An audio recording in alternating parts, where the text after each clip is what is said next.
debit and credit note entry under GST। GST में debit note and credit note का importance बहुत ज़्यादा है। अमूमन हम डेबिट नोट क्रेडिट नोट जो रेज करते हैं वो किसी परचेस या सेल्स इनवॉइस के अगेंस्ट ही रेज करते हैं। जब हमें कुछ परचेस रिटर्न करना हो, सेल किया हुआ प्रोडक्ट रिटर्न आता है, या फिर हमें रेट डिफरेंसेस की एंट्री रिकॉर्ड करनी हो, तो इन सारे केसेस में जब हम इनवॉइस को एडजस्ट करते हैं due to any reason of given below, तो उस केस में हम डेबिट नोट और क्रेडिट नोट का इस्तेमाल करते हैं। यहाँ पे हमने केस स्टडी के तौर पे कुछ एग्जाम्पल लिए हुए हैं। Debit note and credit note related to GSTR 1। GSTR 1 यानी जब हम प्रोडक्ट या सर्विस आउटवर्ड सप्लाई करते हैं, जिस केस में हमें टैक्स लायबिलिटी गवर्नमेंट को पे करनी होती है। तो कहने का मतलब ये हो गया GSTR 1 यानी कि सेल्स। तो अगर सेल किया हुआ माल रिटर्न आता है तो हमें क्या रेज करना है? Credit note. तो क्या सेल्स के अगेंस्ट डेबिट नोट भी रेज कर सकते हैं? बिल्कुल रेज कर सकते हैं। यहाँ पे एग्जांपल देखिए, debit note against sale invoice. हम सेल्स इनवॉइस के अगेंस्ट डेबिट नोट कब रेज कर सकते हैं? सेल्स की वैल्यू को अगर डिक्रीज करनी है, कम करना है, तो यानी कि क्रेडिट नोट रेज करना है। लेकिन अगर उसी सेल्स की वैल्यू को हमें इंक्रीज करना है तो उस केस में हमें डेबिट नोट रेज करना है। तो वही एग्जांपल यहाँ पे दिया हुआ है, debit note against sales invoice when sale invoice was raise under value. यानी कि हमने जो पिछला सेल्स इनवॉइस रेज किया होगा वो अंडर वैल्यू का होगा, जबकि एक्चुअल में हमें उसको ओवर वैल्यू करना है। तो इनवॉइस की वैल्यू को ओवर करने के लिए हम डेबिट नोट रेज करेंगे, दैट इज सेल्स इनवॉइस को। Example, sales made to Mayank associate dated on 1st of April 2020 was under valued. हमने जो इनवॉइस दिया था उनको गलती से कम रेट का दे दिया था। प्रोडक्ट का नाम, GST rate, actual rate invoice पे जो हमने शो किया है वो 18,000 है, बट एक्चुअल रेट जो होना चाहिए था वो होना चाहिए था पर प्रोडक्ट का 20,000, यानी कि 2,000 रुपए हमने पर प्रोडक्ट के पीछे कम चार्ज किया है। तो ऐसे केस में हमने जो 2,000 रुपए कम चार्ज किया है तो ऑब्वियस सी बात हम पार्टी से कलेक्ट करेंगे। उसके लिए हमें उस सेल्स इनवॉइस के अगेंस्ट में डेबिट नोट रेज करना है। डेबिट नोट रेज करने के लिए हमें ऑब्वियस सी बात है GST भी चार्ज करना होगा। तो ये एंट्री हम कैसे करेंगे टैली में, चलिए उस सेल्स इनवॉइस के अगेंस्ट हम समझते हैं। तो टैली में हम मूव करते हैं। सबसे पहले हम पार्टी चेक कर लेते हैं, मयंक एसोसिएट। मयंक एसोसिएट को हमने ये सेल किया था प्रोडक्ट, 2 क्वांटिटी थी और पर क्वांटिटी हमने जो रेट चार्ज किया था वो 18,000 था। अब ऐसे केस में इस प्रोडक्ट का रेट 18,000 के बजाय हमें कितना लगाना है? 20,000। तो ऑब्वियस बात है पर प्रोडक्ट 2,000 यानी कि 4,000 रुपीज हमें एक्स्ट्रा कवर करना है और उस 4,000 पे GST भी लगेगा। तो चलिए हम इस एंट्री को रिकॉर्ड करते हैं। कैसे रिकॉर्ड करेंगे? इस एंट्री को रिकॉर्ड करने के लिए आपके पास ऑप्शन क्या क्या है? वाउचर्स में हमें यूज करना है debit note. Debit note voucher हमें यहाँ पे राइट साइड पैनल ऑप्शन में other voucher debit note option में मिल जाता है। सवाल आता है कि ये एंट्री हम रिकॉर्ड कौन से फॉर्मेट में करें? वाउचर फॉर्मेट, इनवॉइस फॉर्मेट या फिर आइटम इनवॉइस फॉर्मेट। तो जब आप सेल्स की वैल्यू को इंक्रीज करते हैं तो ऐसे केस में आपको डेबिट नोट जो रिकॉर्ड करना चाहिए वो होना चाहिए या तो वाउचर फॉर्मेट या फिर अकाउंट इनवॉइस फॉर्मेट। तो इस केस में हम इसको यूज करेंगे as a account invoice format. इसका मोड चेंज कर देते हैं, account invoice format, party name Mayank associate. साथ साथ में हमें एक चीज और भी यहाँ पे अपडेट करनी होगी। आप जब भी कोई डेबिट नोट या क्रेडिट नोट रेज करते हैं बुक्स में, तो उस समय आपको एक्चुअल यानी कि ओरिजिनल इनवॉइस की डिटेल भी मेंशन करनी होती है। यानी कि ये जो डेबिट नोट आप रेज कर रहे हैं, ये जो क्रेडिट नोट आप रेज कर रहे हैं, तो वो कौन से इनवॉइस के अगेंस्ट था और उसका ओरिजिनल इनवॉइस डिटेल क्या है वो आपको यहाँ पे मेंशन करना है। तो वो मेंशन करने के लिए आपको यहाँ पे ऑप्शन दिया हुआ है मोर डिटेल। मोर डिटेल में यहाँ पे ऑप्शन मिल जाता है आपको original invoice number and date. यहाँ पे मान लीजिए मैं इनवॉइस नंबर 1202021 और ये इनवॉइस डेट था 1 अप्रैल 2020।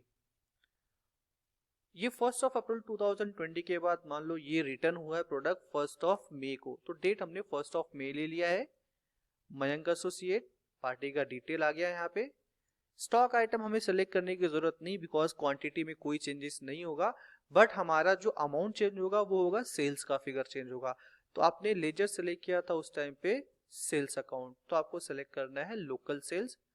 अमाउंट सेलेक्ट कर लेना है 4000। अब यहाँ पे सबसे इंपॉर्टेंट चीज है ये टैक्स क्लासिफिकेशन का बॉक्स। ये टैक्स क्लासिफिकेशन का बॉक्स कैसे अपीयर होता है हमें मालूम है। F12 कॉन्फ़िगरेशन में अगर हमने यस किया हुआ है जीएसटी क्लासिफिकेशन ऑप्शन, तो ये ऑप्शन वहां पे आपको मिल जाता है। यहाँ पे हमें सेलेक्ट करना है कि ये हमारा जो सेल्स था वो लोकल सेल्स यानी कि सेल्स टैक्सेबल। प्रोडक्ट पे जो हमने रेट चार्ज करना वो 18%। अगर अलग अलग प्रोडक्ट होते हैं तो आपको लोकल सेल्स उतने प्रोडक्ट के रेट वाइज आपको बार बार सेलेक्ट करना होगा, जिस तरह से हमने प्रिंटिंग एंड स्टेशनरी का एग्जांपल देखा था। यहाँ पे मैं इसे सेव करता हूँ। आगे हम सेलेक्ट करेंगे output CGST and output SGST, और साथ साथ में हम जब एंट्री सेव करेंगे तो हमें यहाँ पे डिटेल डिफाइन करना होगा कि हम ये जो डेबिट नोट रेज कर रहे हैं एक्चुअल ओरिजिनल इनवॉइस के अगेंस्ट में, उसके पीछे रीजन क्या है।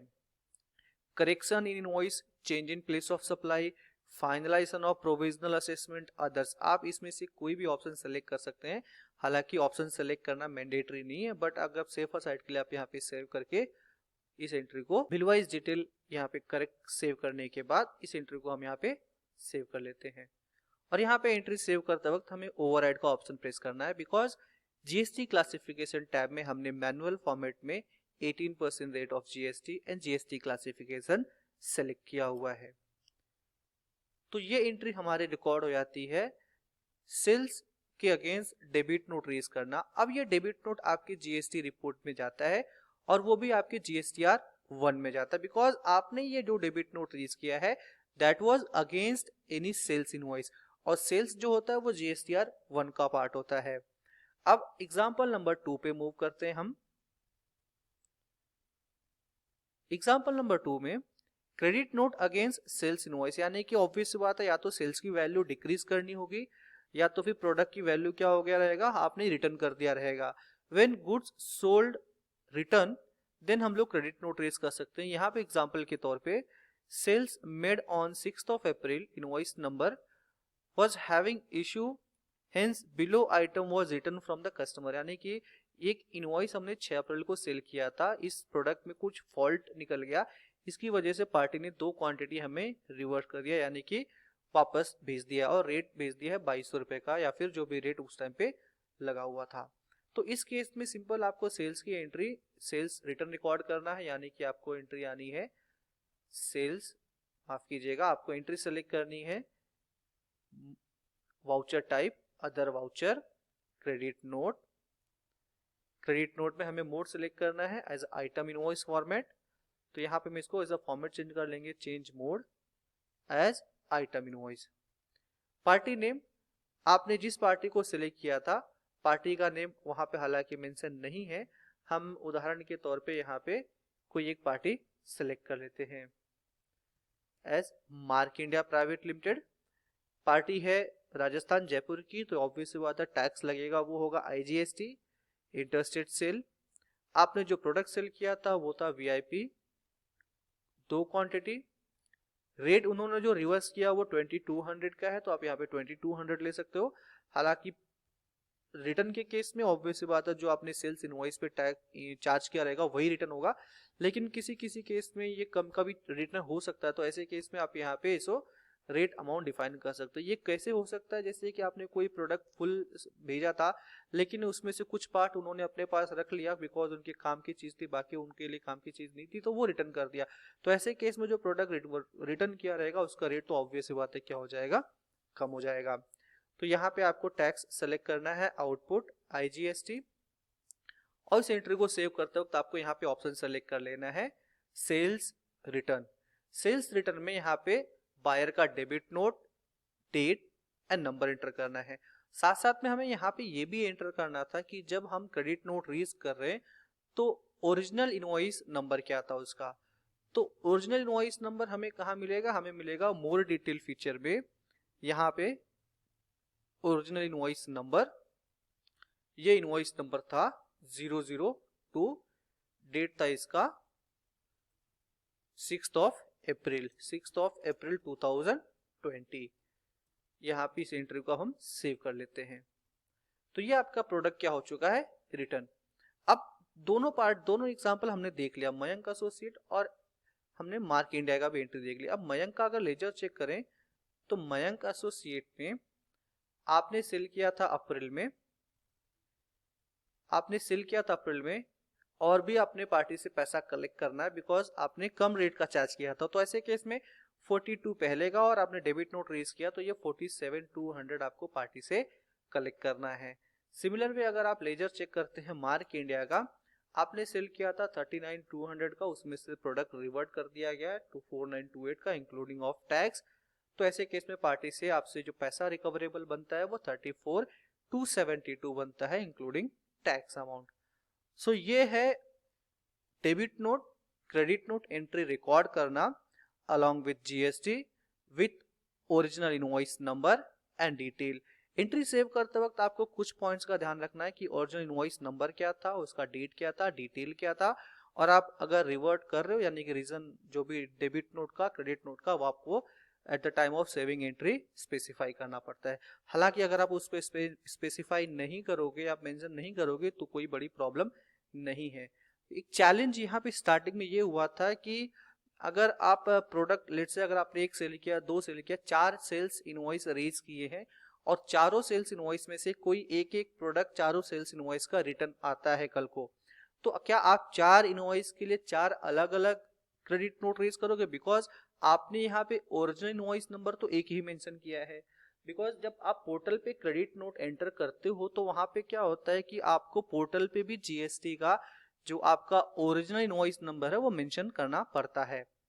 तो ऐसे केस में अगर 4 इनवॉइस का एक प्रोडक्ट अगर आपके पास रिटर्न आता है तो 4 क्रेडिट नोट रेज करना बहुत प्रॉब्लम, यानी कि देखा जाए तो वो प्रॉब्लमेटिक इशू था। तो 4 अलग अलग क्रेडिट नोट रेज करने का प्रॉब्लम उस केस में आया जैसे कि आप मान लो फार्मास्यूटिकल इंडस्ट्री, तो वहां पे ऑब्वियस सी बात है आए दिन प्रोडक्ट रिटर्न होते ही रहते हैं। तो ये प्रॉब्लम्स को देखते हुए गवर्नमेंट ने आगे चल के क्या किया कि ओरिजिनल इनवॉइस नंबर डिटेल अगर आप मेंशन नहीं भी करोगे तो कोई प्रॉब्लम नहीं, सिस्टम उसको ट्रैक कर लेगा और एक्सेप्ट कर लेगा उसको without original invoice number and date. तो आज के दिन में अगर आप चाहो तो उसे स्किप भी कर सकते हो, बट सेफर साइड के लिए आपके लिए अगर आप एंटर करोगे तो वो बेस्ट रहेगा।